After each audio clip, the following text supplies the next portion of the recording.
So with this talk, I want to talk about what is open source intelligence, talk a little bit about social engineering in terms of the different types of social engineering, things like pretexting, your various ishings, which plays into whaling. I mentioned baiting and dumpster diving in this scope of the presentation just to let you be aware of it, but I don't really discuss that in this presentation. We talk about applied social engineering in terms of how we actually want to do it, because while this is a defensive talk, I'm going to talk about offensive methods, because this basically is a talk that's going to help you, the enterprise defender, be able to run your own internal phishing campaigns without having to use something where you just give it email addresses and it sends a terribly worded email that's just so blatantly fake that people just never fall for it, and that's not really a true measure. We'll talk about the integration between OSINT and social engineering, some mitigations, and then the training of team. Along the way, I'll talk about things that I learned during the SECTF, because that's definitely one of those moments where my social engineering at OSINT knowledge was put to the test, and I was forced to learn a lot of things in a short period of time to be successful. So taking these things away, you should be able to do similar things for your organization or in similar competitions, whether it be at DerbyCon or DEF CON, or if Chris decides to do it anywhere else like LastCon, maybe here, I don't know. So very simply, what is social engineering? It is nothing more, if you want to explain to the layperson what it is, it's human hacking. And they're automatically going to look at you like you're an axe murderer. It's like, no, not that kind, sorry. So basically, you're just taking the human factor into account and exploiting the weaknesses. People innately want to be helpful. They want to do what is right. They don't want to be that guy that's like, you know, you see the person coming behind you to come in the door. No one wants to be that guy that slams the door in their face, right? I do. Not because I'm a terrible person, but because unless I know that person very well, I'm not going to let them in, because, well, when I'm trying to get into buildings, my favorite thing to do is carry a dozen donuts and a cup of coffee. Go right through the door the smokers go in, they will break their neck to let you in just to get a donut. I've seen it happen time and time again. And realistically, we're in an era of information security where everybody's talking about a blinky box. Ooh, there's a blinky box to solve this problem. Spend $500,000, $5 million, even $1 billion to solve this problem. Well, that's all fine and good, but what happens when someone phishes the blinky box administrator? They've just taken over that blinky box that has complete network visibility. I can see all of your packets because your proxy's feeding over into your IPS, and I have access to your IPS. I can start opening ports and protocols to allow myself to get in. Obviously, with a firewall there, I would have to compromise that. But as you know, we're all fairly aware, there's this thing called credential reuse. And the way in might just be tricking someone into giving you their password. Or something I've learned recently, just ask for it. I mean, so I do have my official badge here. I am a state password inspector. I will be doing password inspections in the lobby after my talk, so get there early to avoid the lines.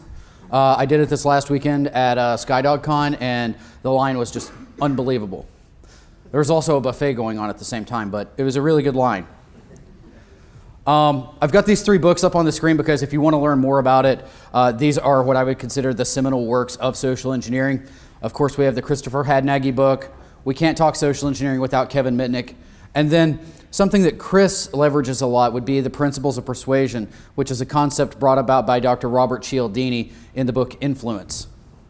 And we'll get into those 6 principles in just a few moments, but that book really reins in the psychology of social engineering. So I don't have a PhD, but I was studying towards one, and I will be honest, most of my research towards social engineering did not come from tech journals. It actually came from psychology journals. There was just more stuff there. So we have the pioneers of the art. The top left, we have Kevin Mitnick, of course. The bottom right, we have Christopher Hadnagy. Dr. Cialdini is on the top right. And then on the bottom left, we have Frank Abagnale. You may recognize that name from this little movie with tiny indie unknown actors in it. Catch Me If You Can. Every time I think about this, I always think about how he would play a character, but at the same time, I always think to the scene where he's got the toy airplanes and he's putting them in the bathtub to get the stickers to melt off so he can affix them to the check.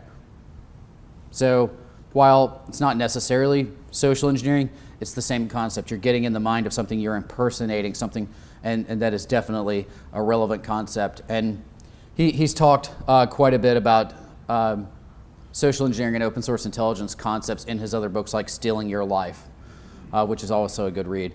So when we talk about social engineering, we all know what phishing is, right?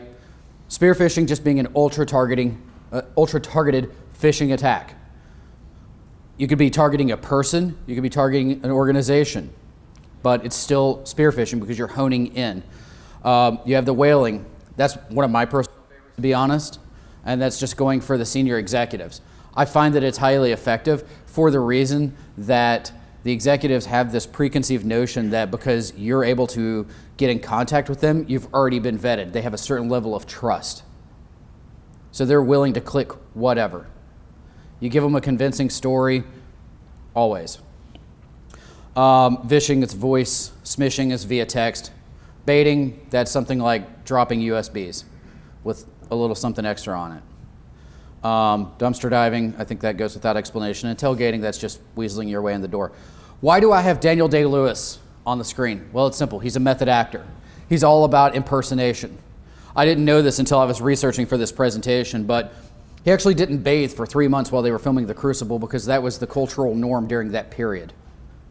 So I'm sure that that scene when he's in the water and then he rises, it was probably really refreshing for his castmates, to be honest. Not even gonna lie.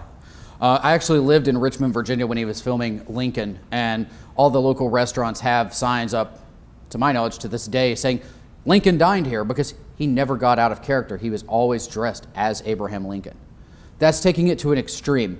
But when we talk social engineering, we have to think about other disciplines, which I've already kind of mentioned psychology. We have that. There's acting, of course. If you're on a phone call or face-to-face with someone, you've got to have a scenario. Improv plays into it very well, because especially in phone calls, like when I was in the phone call phase for the social engineering capture the flag, I couldn't drive the conversation. I was soliciting these people for information. So I had to let them drive the conversation. I just had to be able to improv my way through getting them to tell me what it was I was asking for. So I had to restructure my approach and some of the questions I was asking and how I was going about it.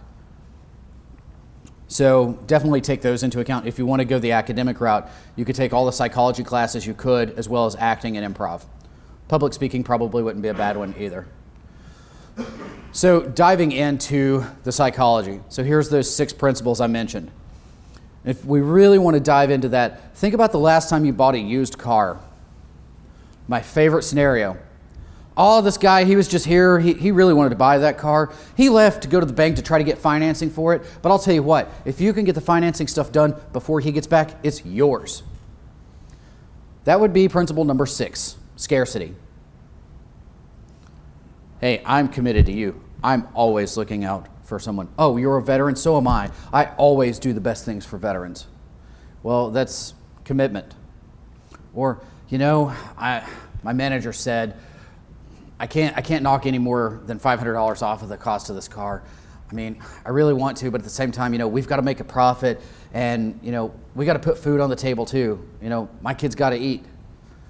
You know, just do this for me and I'll throw in free car washes for a month. Reciprocity. Boy, wouldn't you like to have this BMW? Everybody, like every young professional in their 30s has one of these. You really need one. I mean, you're going to go to the office and they're like, yeah, this guy's made it. Yep, social proof right there. Likability, you know. Find me a salesperson that doesn't try to appear likable. Whether they really are or they aren't, I mean, that's debatable, but they try to be likable. Hey, I've met some pretty strange salespeople in my days. And the one that you don't see, like, in buying cars would be authority. We see that one, if we want to see that one in the phishing arena right now, ransomware. When you're getting an email trying to infect you with ransomware, and I'm going to try to convey the verbiage as I recall seeing it, but your computer is infected with several malwares, and it's attacking our server. We have determined that you have pornographies to include bestiality, child, and a bunch of other disgusting things. If you don't click this link and let us fix your problem, we're going to report you to the FBI. Or an FBI warning. Hey, you've been downloading things illegally. We're taking your system hostage until you pay for it. That's the authority principle. So, how do we apply this? Social engineering aims for two things. They want you to give up some data, or they want you to do something. Hey, wait a minute. This sounds very similar to sales, right? Oh, you can't buy this product? Oh, can you tell me who the decision maker is? Could you schedule a meeting? Well, there you go. There it is. You either buy it or you tell them who can. But basically, there's something that may not be readily available. Or I might find something like, I may find that there's a resume hanging out on, shout out to a sponsor of the conference, Indeed, that someone posted that says, hey, I work for such and such company. Well, it's funny because I'm researching that company for this competition. Oh, you upgraded your phone system from Avaya to Cisco VoIP? Oh, that's amazing. So then with that, I have the information, but via social engineering, I can confirm that's true. I have someone on the other end of the phone. They already have some sort of trust built with me. I've built a little rapport with them. Hey, can you look at the phone on your desk for a moment? Does it say Cisco? Yes? Okay, thank you. I just wanted to make sure. We still have some people who haven't converted over yet. Oh, you're not the person who handles the Blinky box? Can you tell me who is? Could you hook me up with that data? Okay, thank you. Or, I mean, the one that always works, get someone griping about their organization. And as tech professionals, we run into this problem all the time because out there at LobbyCon, we can hear it. Yeah, you know, we were working on this technology and I don't understand what that company's thinking. They have the right idea, but they're just completely going down the rabbit hole with it. What's wrong with them? Well, that right there could be used. All you got to do is get somebody talking. Tell me about the problems you face in your organization. I'm not saying don't talk about the problems you have because you may find the solutions here, but be cautious about what you're providing.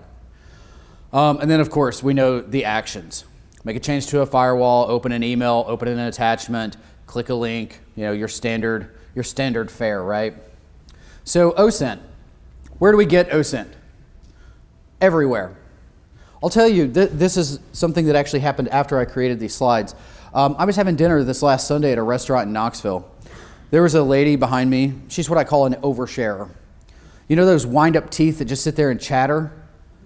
She was like the human embodiment of this. So she was talking to her friend, oh, I work at such and such bakery. I've worked there for 5 years. They've been open for 19. Okay, cool, duly noted. Well, why is it called such and such bakery? Oh, the owner's name is Donna Smith. Okay. Oh, that's why it's DS Bakery. Yeah. Okay, yeah, she trained at such and such school. Oh, that's amazing. So do they do like wedding cakes? Well, sometimes we do. I actually made one for my ex-boyfriend's girlfriend. It wasn't a wedding cake. It was a birthday cake for her because even though he and I aren't together anymore, we have a really good relationship. We're still the best of friends. Actually, when we split up, we share custody of our dog.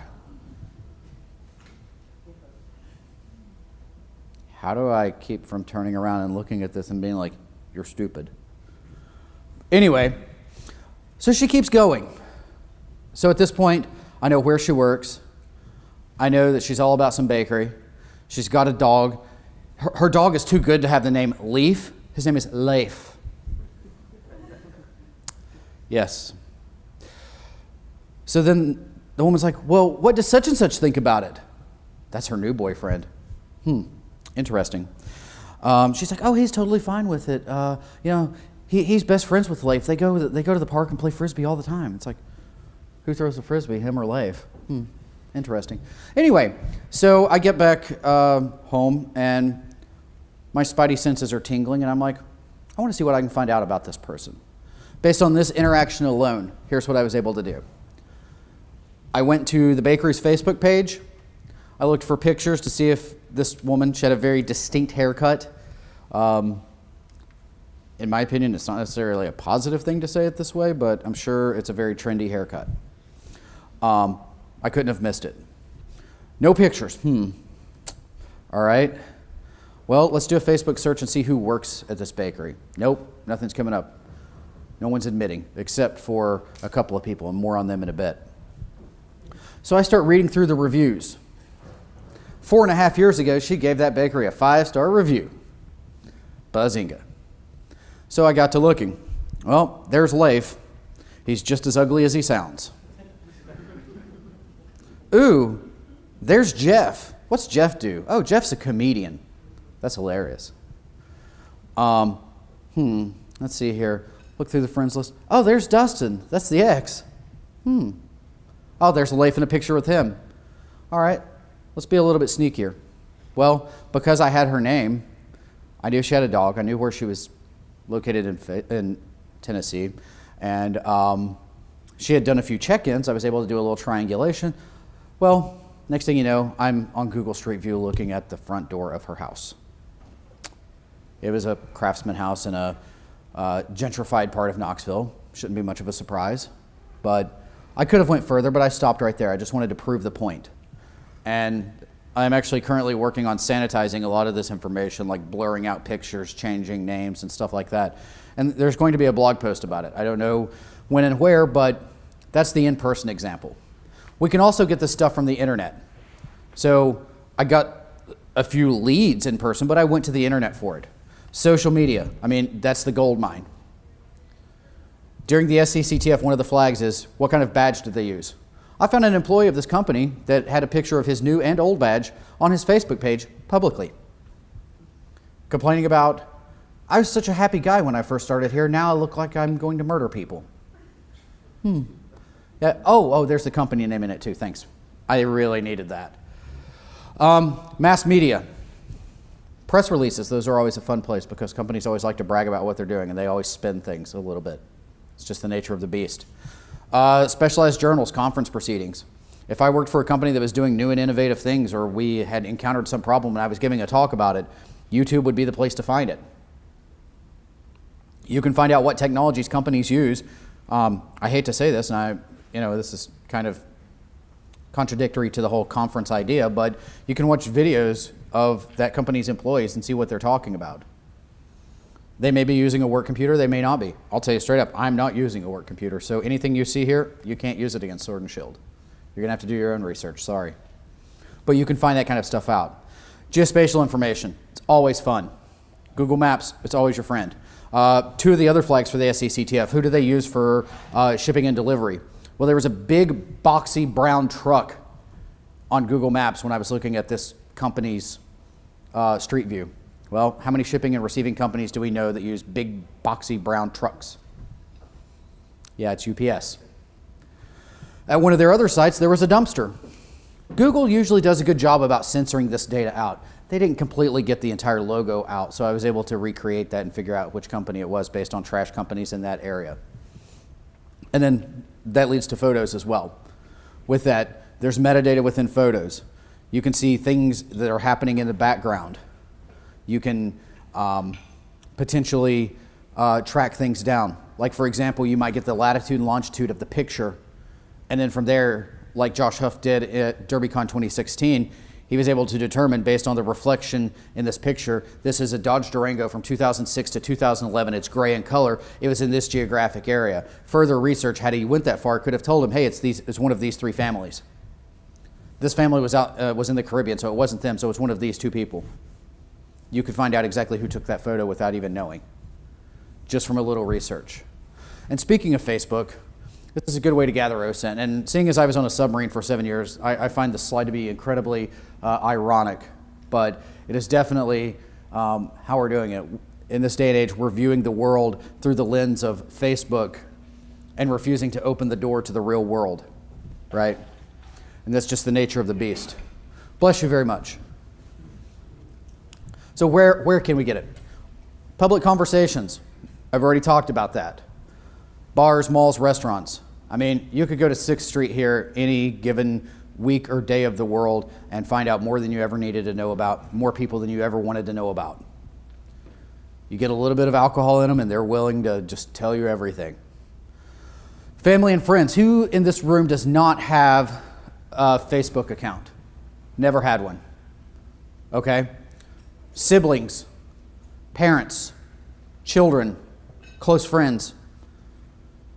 By a show of hands of the people who do not have Facebook accounts, of all the things I mentioned, who doesn't have accounts there? Exactly. I hate it when my mom posts pictures of me to Facebook. I hate it. I started just throwing up the middle finger. Well, she's learned to be able to adjust her geometry a little bit, and that's gone away. But basically, what it boils down to, you can't control what other people put on there about you. During the SCCTF, I found their CFO's daughter's Facebook. I found so much stuff about their CFO just because she was an oversharer. So understand that just because someone doesn't personally have it, that you can't get information about them from it. Back windshields. I'm not going to dive too much into that because there's some upcoming slides that's going to talk about that. The internet, forums, job boards. Forums is a really good one because I was using the syntax of company name plus the syntax of their phone number in a Google search, and I came across a forum it was from a mailing list that they had published it just to a website for historical purposes, but someone from this company had posted an entire configuration file for their backup system because they were having problems. Well, that was awesome because I was actually able to pivot and find his GitHub account from there. And then from that, I was able to find out that they used Nagios, Red Hat, and they commonly wrote internal scripts in Perl, Ruby, and Go. And ironically, he really stopped posting after July 2016. He got a new job in August 2016. And from then, he shifted completely over to Python and PowerShell. So that's a pretty good indicator that the company was probably using those languages. Yeah, it might have been a flavor of the week type thing too. It could have been. But there are not many people that are using Red Hat at home. Most people are going to use CentOS or Scientific, right? Not many people are going to use Nagios at home unless they're running a home test environment. So those are reasonable assertions. Job boards. Same company. I'm digging through their job postings, seeing what's going on, trying to find some technologies. They had an ERP administrator position that said you must be well-versed in Oracle ERP version 12.2.5. I found that same string on ExploitDB, not once, but twice. Cross-site scripting and a server-side request forgery vulnerability. So, what could possibly happen there, right?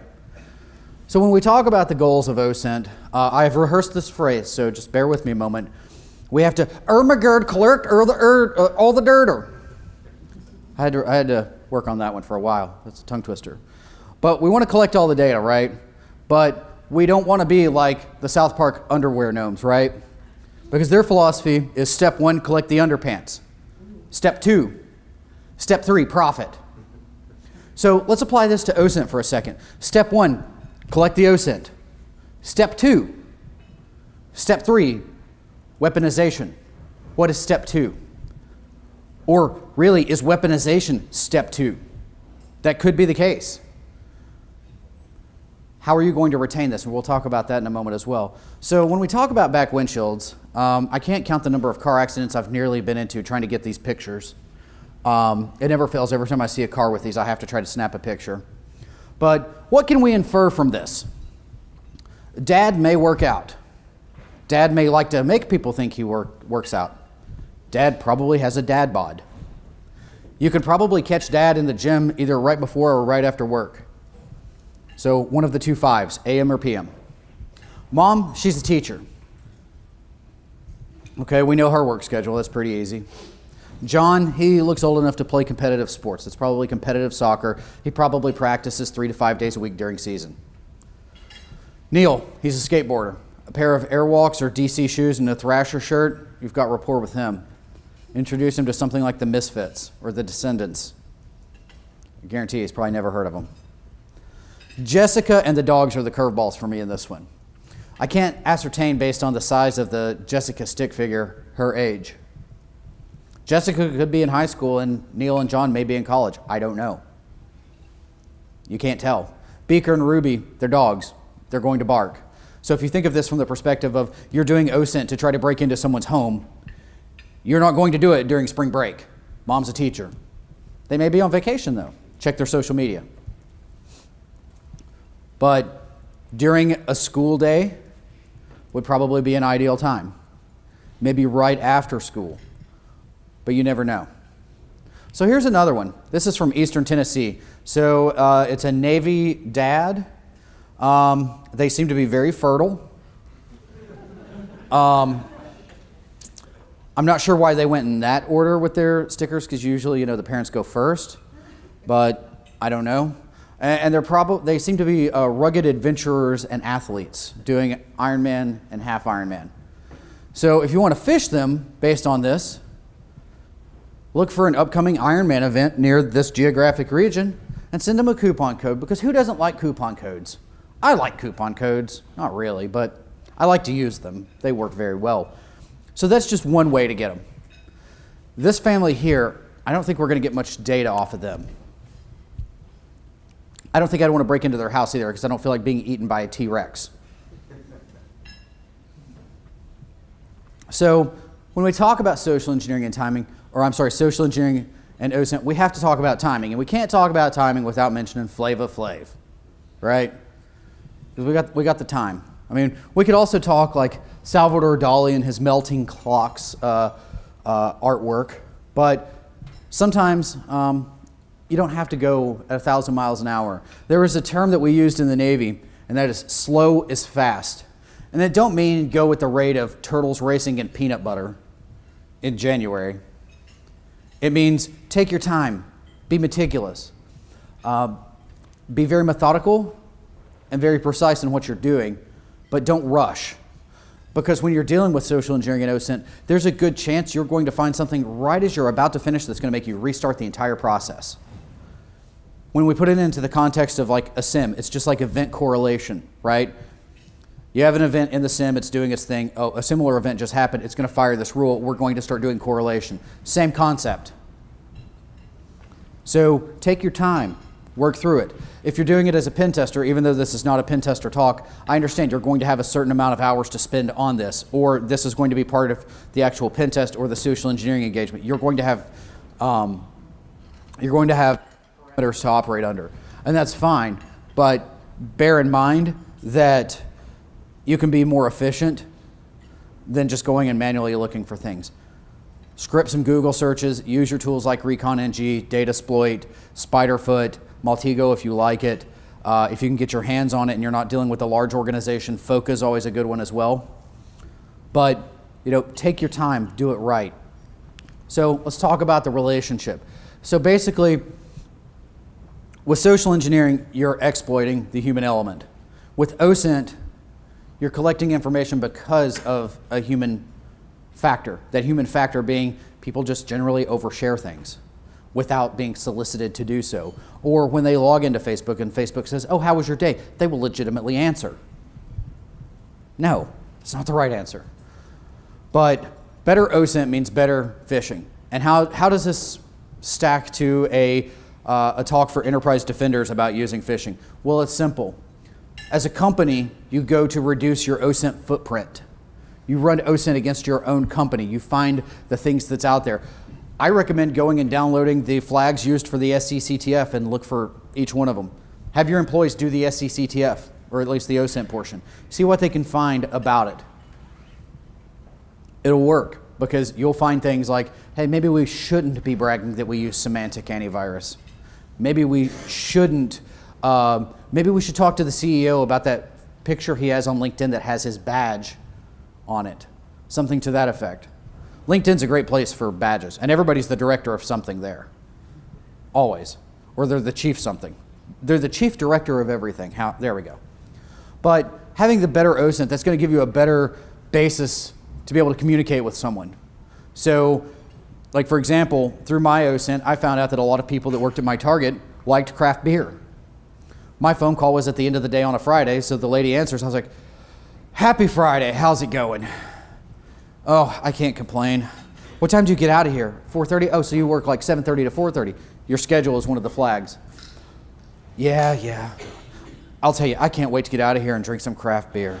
And I could hear her eyes light up. Oh, I love some craft beer. I can't wait to get out of here. I just got a whole new case of such and such. Oh, how is it? I've never tried it. Oh, me either. Oh, well, just whenever you try it, just run into me in the hallway and let me know how it goes. I'm interested to find out. I'm going to be drinking this such and such beer. And then at that point, the rapport was built. She trusted me. I asked every question I wanted to, and she tried to answer if she could. There's a tool out there called Passwordology. You can input things like spouse, children, parents' names. It's spelled PWDLOGY. It's on GitHub. You can put that information in there, and it will actually construct a password list for your target. What's something else we could use OSINT for? To some degree, attribution, using a tool like OnionScan. OnionScan does a lot more than just that. It helps assess privacy as well to make sure people are not being dumb about their connections to the internet and having the same fingerprint for both their regular internet and their dark presence, but it's always a possibility. You know who else likes to use OSINT? The cops of all shapes and sizes. Funny example in my hometown, we have an agriculturalist, as I will refer to him. He's also an unlicensed pharmacist, if you get my drift. He took a picture of his crop and put it as his Facebook cover photo. If you know about Facebook, you cannot hide that. It is always public. In Eastern Tennessee, we have a little newspaper that circulates that we call the Smut Sheet. Guess whose picture was on it? It took about 3 days. Sales and retail. I mean, you ever wonder why the important stuff like milk and alcohol are at the back of Walmart? Yep. There's a little bit of psychology to that. That's more on the social engineering side. The other side of the coin, who here, by a show of hands, uses things like the Walmart savings catcher or a Target red card or reward, any reward program? I do. I don't use Walmart and Target. I use them for hotels.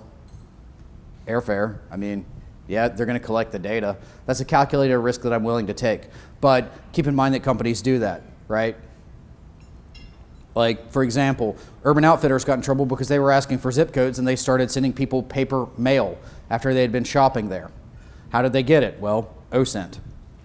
Target, they outed a teenage girl as being pregnant because her shopping habits changed, and they started sending her coupons through her rewards program, and her dad just happened to see it and was like, why are you getting coupons for baby food, diapers, and a crib? I don't know. Well, you know what? We're going to the doctor tomorrow. We're going to find out. They found out all right. Target got in some hot water for that. And I don't know what this guy's selling, but I immediately want to buy it. He looks very authoritative. Oh, look, here's some more. This one's from Eastern Tennessee. I think that's Sleepy or Grumpy. I'm not sure. We have another somewhat fertile family. We can tell by the bumper sticker they like dogs to a degree. I believe that's a collie. And we can possibly infer, because this is Eastern Tennessee, and they have some sort of farming dog, that there's a good chance they're conservative based on the sticker above that. So, I mean, people always like to click emails about politics, right? I mean, we have a very polarizing figure in office right now. There's not really an in-between. It's love or hate. So you can probably get someone to open an email based on that binary measure. And we have this. What kind of OSINT can we get from this? Well, I can tell you this. They love America. I have good intelligence that the person driving this car actually told me that the president has been barbecuing bald eagles in the White House bird bath. I'm just kidding. But the irony of this, it's a Toyota Camry. This was taken just outside of Nashville. It would have been a little bit less ironic if it were like a Nissan, because there's a giant Nissan factory in the Nashville area, but it's a Toyota Camry. There's lots of America there, though. When that car hits 65, bald eagles come out of the hubcaps and it just takes off. It's amazing. To reiterate what I said before, it's not once and done. You might need several rounds. If you have the time, like, During the SECTF, I had 3 weeks to collect all the data on this Fortune 500 company. Your mileage may vary. But again, you might find that one little tidbit at the very end that's like, yes, I need to go back and I need to plug this into the equation. Ah, the email syntax, I was using the wrong email syntax. Something like that. So from a perspective of both offense and defense, what are some considerations we need for collection, right? What kind of data are we collecting? How do we need to store it? Are we doing something ethical? Of course, like if we run across child pornography or something like that, I don't think there's a person in this room that would object to reporting that. But is there something that we've found that we need to report? Like, for example, does our target have a Pornhub account in their name as a company, as a Fortune 500 company? I was asking for a friend. Some states, technically to do OSINT or forensics, I don't know, I see how the two are somewhat related, you may need a private investigator's license. Some states you don't need one, but you're subjected to other laws if you have one. I collected the data, how do I protect it? Is there a retention requirement for it? Like with Michael Basil, when he's talking about the Buscador operating system, that's something you're going to run in a virtual machine, and then as soon as you're done with that investigation, you blow it away. So you're not having to store that data for any period of time. Obviously, if you're doing this for a company, you may want to store it for a little bit of time so you have historical pieces of data. How do you dispose of it? Can you dispose of it? What value? What could an attacker do with this? What kind of value? How much would this go for on the dark web? These are things you need to consider. And then even with that, hey, if there's a lot of value to it, if you have to store it for a long period of time, I don't know, maybe like credit report data. You know, we've all heard of that company, right? What kind of protection measures must you put on it? So when we're weaponizing it, we need to be like, we don't need to be like the underwear gnomes, right? We need to, step one, collect, weaponize, retain and destroy as appropriate. That's basically the phases you're looking at. So let's talk about some of the mitigations to like really get into the defensive portion, and then I've got a little bit of a technical demo towards the end here. So with the mitigations, there are technical things out there. Malware protection will work to a degree. EDR software will work to a degree. Given that you exhibit a specific behavior or they do know about your signature, you'll get busted. Maybe not. Maybe by knowing what they are using, you can bypass it and dance around it. Proofpoint is a great product for emails. It tells you when something's coming from an external source. Does it stop people from clicking on things? Nope. Slows some of them down at least. User behavior analytics, that'll work to a degree as well. But what I found to be most effective, do OSINT and social engineering against your organization. When you're doing OSINT against your organization, it's a double-edged sword on this, because from one vein, you need to do it. Have someone within the company run open source intelligence operations against your organization. Don't do it against your employees, though. If you're going to do that, you need to get a third party, whether that be Sword and Shield, any other consulting firm out there, someone. Here's why. You're going to come across personal information about your employees. You don't want to betray that trust. Let someone else collect all of the data, do what they need to do, and give you only the pertinent things. That way you're not making it a habit of snooping through your employees' private lives. Your employees will appreciate you for it. They might get mad because you paid someone to snoop through their stuff. They're going to be a lot less mad because somebody else snooped through it instead of you. Phish your employees frequently. I like the idea of quarterly. Quarterly training, 15, 30 minutes. Hey, here's the new threats, here's the new trends, here's what's going on. This is the kind of ransomware or malware that's being perpetrated. We've seen the following types of phish in our organization. It doesn't have to be anything complex. Maybe once a year you do it for an hour, and every other time it's 15 to 30 minutes. That way it's a refresher, it's stuck in their mind. Run the phishing campaign. I'm not a fan of the buy this solution, use this software, deploy this phish model. I'm a bigger fan of do your own phish. Some of the domains I've bought for doing phishing against organizations, so I have Oprah giveaways dot something. CGI-bin dot something. I just bought equifaxcustomerportal.com. I have employee benefits dot something. Password reset dot something. These are all things that I can use internally. Assuming I weren't a consultant, these are all domains I could use for internal phishing campaigns. One of my favorite ways to do it is if I'm targeting someone with the .com, I buy the .us or the .something for their organization. And I call this whole method I'm about to mention, I jokingly call the advanced persistent phish. It was a joke, but it kind of stuck. It's a good pun on my podcast, I guess. Anyway, so you buy the .us, the .something to go along with it. That's going to run you between $1 and $35. We'll just say $10 because that's fairly average. You assign a Google email account to it. Not like through the Gmail, but through this. So that's $5 for a month. You get a DigitalOcean droplet. That's $5 for a month. We're up to $20. You buy another domain like CGI-bin. If you go with like a .info, .life, a bunch of those newer domains, it's $1. So right now we're at about $21. How does this piece together? Very simply. You send an email from that .us that you just purchased. Go steal some press releases, some direct quotes out of whoever you're claiming to be. Send it.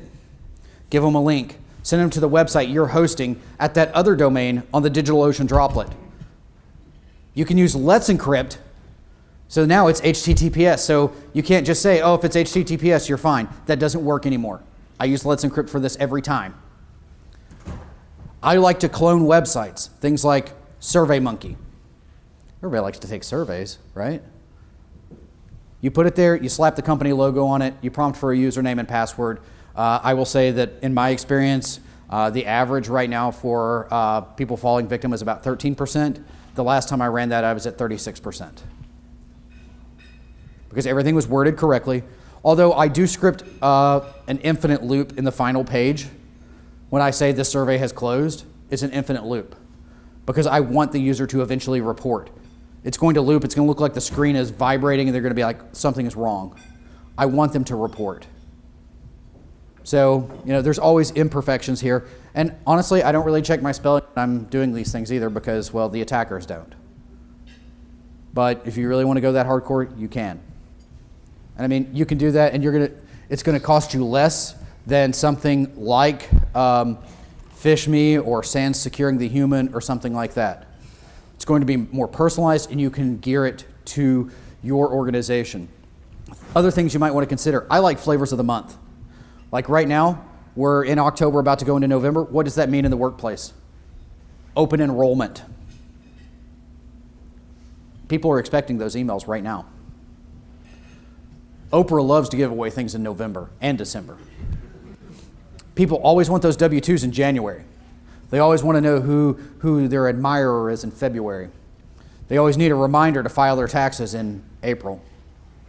Everybody loves a good Memorial and Labor Day sale. Mother's Day, Father's Day.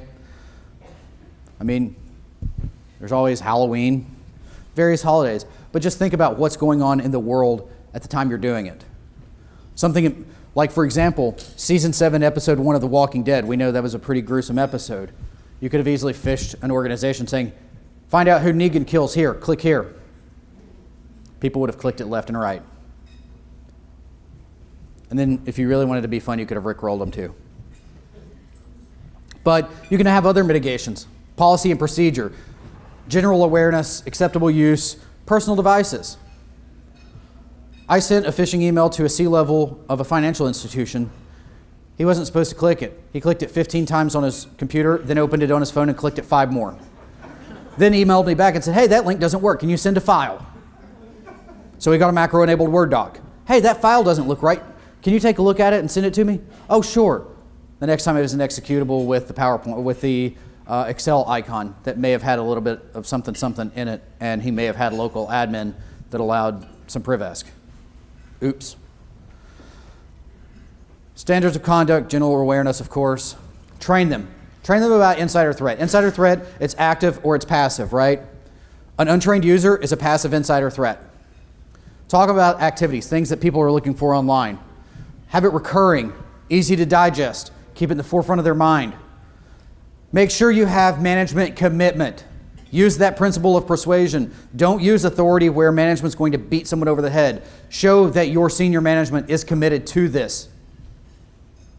From the CEO to the janitor to the intern.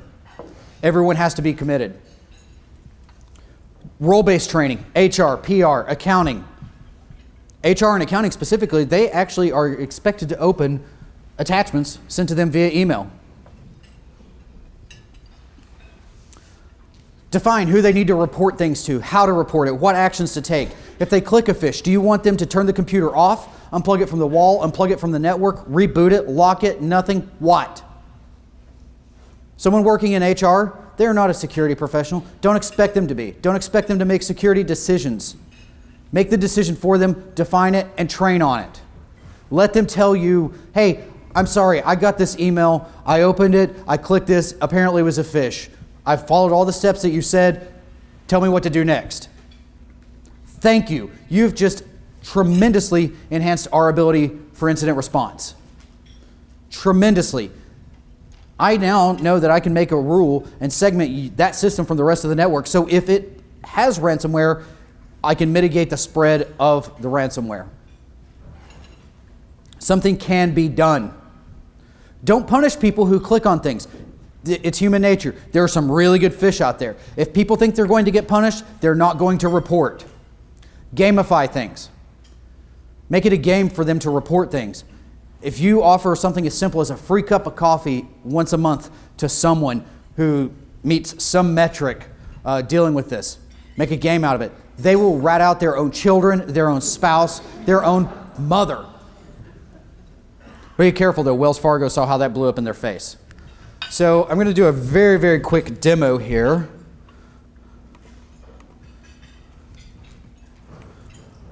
So, let me adjust my screen here momentarily, if it'll do it. I don't think it wants to play nice today, so we're just going to do it this way. I'm going to do it over my shoulder, I think. There we go. Everybody familiar with the Facebook Live map? Oh, it's a gold mine. So let's just start to zoom in here on a couple of these dots. We'll find one. I like the bigger dots. See what's going on in Dallas today, shall we?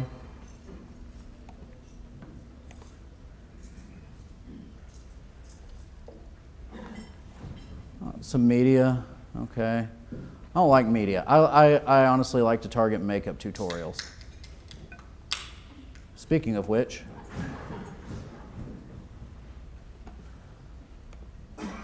so I don't really care what she's talking about. We're going to keep that part simple. I'm going to try to spare you as much as possible. But right here, this is the video ID. This is what we're looking for. We're just going to steal this, and there we go. So now I'm on inteltechniques.com. This is Michael Basil's website. And I've clicked video data all, which is right here. We have this pretty little output of data. Well, she's not showing up. Darn, let's find somebody else. Let's find somebody else. What's going on in San Antonio today? I'm feeling really nosy. Oh, it looks like another makeup tutorial. We're good. I always like to pick the bigger dots because they're going to show up in this algorithm a little bit better.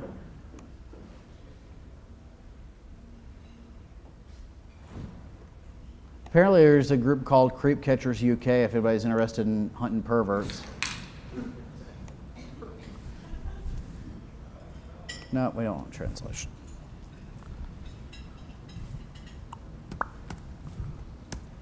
Oh, here we go. Hey, look, there's a lat and a long. Wonder what that could be. Well, let's go be nosy, shall we? I like to be nosy. And here we see where it says long. Let's just go ahead and, because Google's like NSA, they know everything already, right? Oh, huh. Interesting.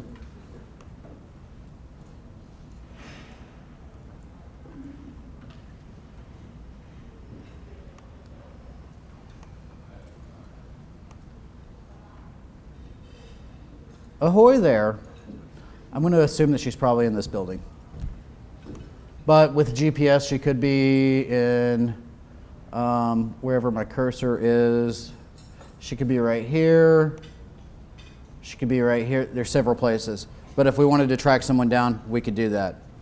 If we wanted to take it a step further, something from the OSINTframework.com, we could go through public records and property records using the Melissa database, input the zip code. Once we get into the zip code, we can actually dial down further by street and actually find out who the owner is, who the occupants are, how much the house costs, and how much taxes are. Good pretext, right? And then from there, it just goes south. We have names, we can find social media, we can confirm the social media based on the pictures and whatnot.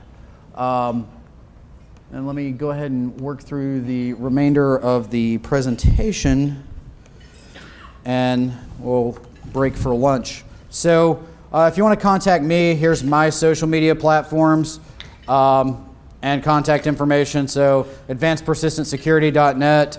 The podcast is available on all fine podcasting platforms. To be honest, I've not published since February. I have 4 episodes recorded. I just haven't had the time to publish. You can email me. There's my email addresses. I'm on Twitter at C_3PJoe. LinkedIn and Facebook. That's not my Facebook profile. That's just a page where I typically announce where I'm speaking and what have you. If you want to find out more about Sword and Shield, here's how you could do that. There's their presence. If you want a consultation, secure me at swordshield.com. All right, here's some OSINT resources if you want to learn more. Feel free to take a picture of this slide if you want it. Basically, Justin cites, he has automatingosint.com. He wrote Gray Hat Python and Black Hat Python. LearnAllTheThings.net, that's Josh Huff. He's on Twitter at Baywolf88. Taz runs OSINT.fail. Christopher Hadnaggy runs social-engineer.org. Some podcasts. Chris Hadnaggy has his Social Engineer podcast. It's on a monthly basis. Michael Basil and Justin Carroll do the Complete Privacy and Security podcast. I put an and out of place there. Just shows I don't spell check things. I do talk about social engineering when I have the podcast quite a bit. Rally Security has it. Danny, I believe his last name is pronounced Akaki, talks about social engineering in great detail there. Another book that I didn't mention in the presentation that's all about some OSINT, Open Source Intelligence Techniques by Michael Basil. There's an Open OSINT Slack channel. I have my Slack channel. And then here's a non-comprehensive list of people to follow. In fact, one of the people on this list is actually speaking in this room next, right after lunch, and that is Snow. But a lot of good people here, and that's basically everything. So if no one has any further questions or anything, thank you very much.